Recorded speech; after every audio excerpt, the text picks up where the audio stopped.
Genesis 41, starting at the 12th verse. And there was there with us a young man, an Hebrew, servant to the captain of the guard. And we told him, and he interpreted to us our dreams. To each man according to his dream, he did interpret. And it came to pass as he interpreted to us, so it was me he restored unto my office, and him he hanged. So there were two people, the chief butler and the chief baker. Joseph interpreted the dreams that they had. Then Pharaoh sent and called Joseph, and they brought him hastily out of the dungeon. So Pharaoh had a dream that nobody could interpret. And then it was brought back to the chief butler's remembrance that Joseph had interpreted his dream a while back. Then Pharaoh sent and called Joseph, and they brought him hastily out of the dungeon. And he shaved himself and changed his raiment and came in unto Pharaoh. And Pharaoh said unto Joseph, I have dreamed a dream, and there is none that can interpret it. And I have heard say out of thee that thou canst understand a dream to interpret it. And Joseph answered Pharaoh, saying, It is not in me. God shall give Pharaoh an answer of peace. So there's nothing within him. The gift comes from God. So that's what he was basically saying. And Pharaoh said unto Joseph in my dream, Behold, I stood upon the bank of the river, and behold, there came up out of the river 7 kine, or 7 cattle, fat fleshed and well favored. And they fed in the meadow, and behold, 7 other cattle came up after them, or kine. That's what kine means. Poor and very ill favored, and lean flesh, such as I never saw in all the land of Egypt for badness. In other words, the first 7 were cows that were healthy, and the second 7 were cows that were lean, almost like sort of malnourished. And the lean and the ill-favored kind did eat up the first 7 fat kind. And when they had eaten them up, it could not be known that they had eaten them. But they were still ill-favored as at the beginning. So I awoke, and I saw in my dream, and behold, 7 ears. So this is the second dream, came up in one stock, full and good, and behold, 7 ears, we're talking about the corn, I believe, withered thin and blasted with the east wind sprung up after them, and the thin ears devoured the 7 good ears. And I told this unto the magicians, but there was none that could declare it to me. In other words, again, there was none that can interpret. And Joseph said unto Pharaoh, The dream of Pharaoh is one. God has showed Pharaoh what he is about to do. The 7 good kind are the 7 years, and the 7 good ears are the 7 years. The dream is one, and the 7 then and ill-favored kind that came up after them are 7 years. And the 7 empty ears blasted with the east wind shall be 7 years of famine. So the first 7 years are 7 years of plenty, and the second 7 years are 7 years of famine.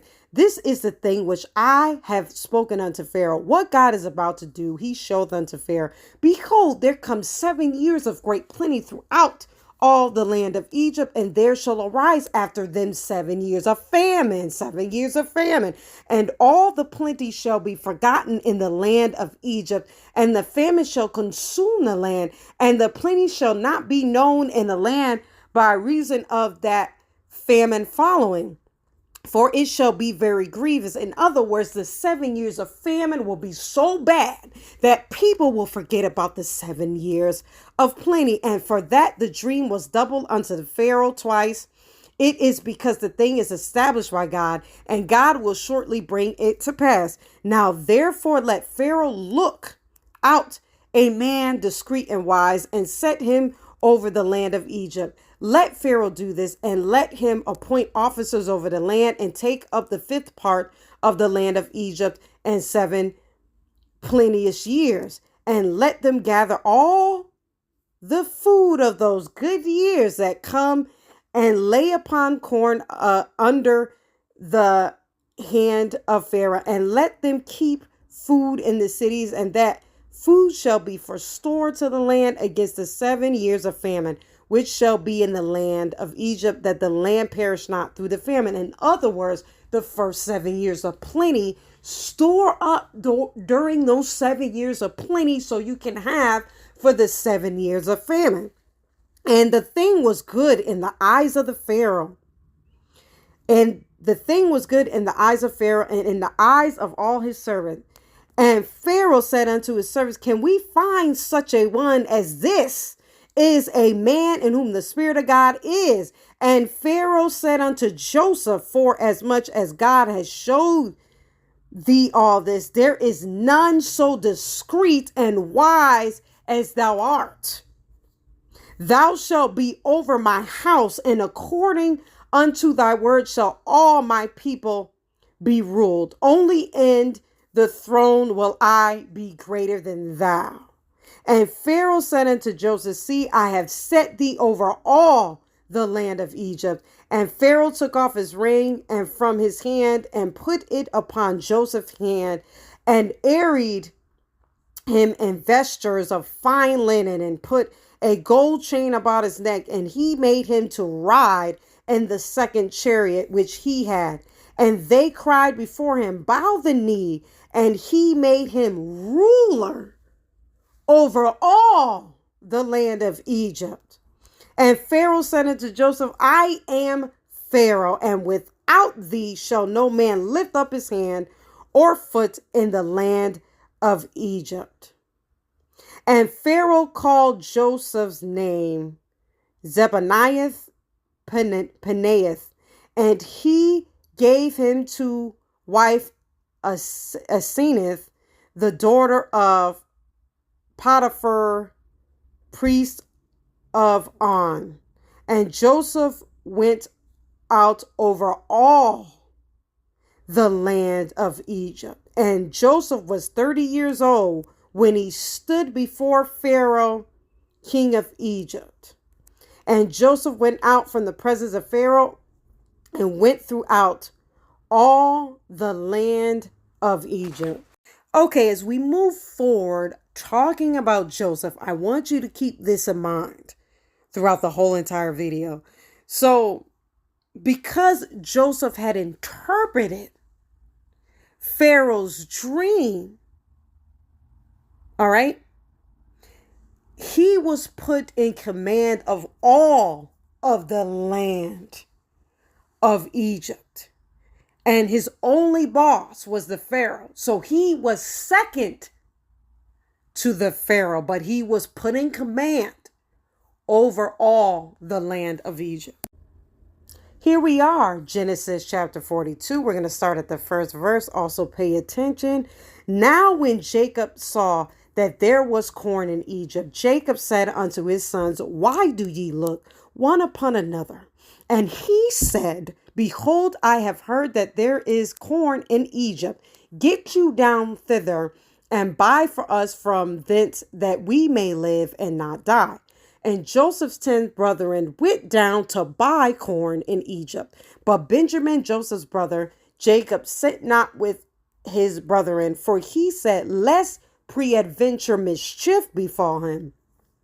And the sons of Israel came to buy corn among those that came, for the famine was in the land of Canaan, and Joesph was the governor over the land, and Joesph was the governor of the land, and it was that sold to all the people of the land. And Joseph's brethren came and bowed down themselves before him with their faces to the earth. And Joesph saw his brethren, and he knew them, but made himself strange unto them, and spake roughly unto them. And he said unto them, whence come ye? And they said, from the land of Canaan, to buy food. And Joesph knew his brethren, but they knew not him. And Joesph knew his brethren, but they knew not him. Why did Joseph's brothers not know who he was? We're going to get into that. The reason why Joseph's brothers did not recognize who he was is because Joseph looked like the Egyptians. So, this picture that you see right now is how the Egyptians looked during the time of Joesph.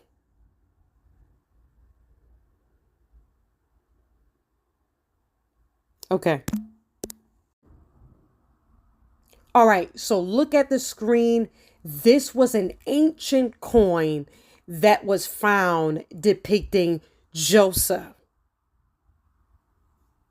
Take a couple of seconds to look at this. In Hidden Ones, Part 9, we will talk more about this coin. Because like I said, I want to make these videos short because it's a lot of information. And so I want to give a little at a time. All right. So I will put this video up along with Hidden Ones Part 9. So as soon as you're done with Part 8, you can go into 9. So those both parts, 8 and 9, we will be talking about Joesph. If you are listening to this and you don't know Yahushua as your Savior, click the link in the description box.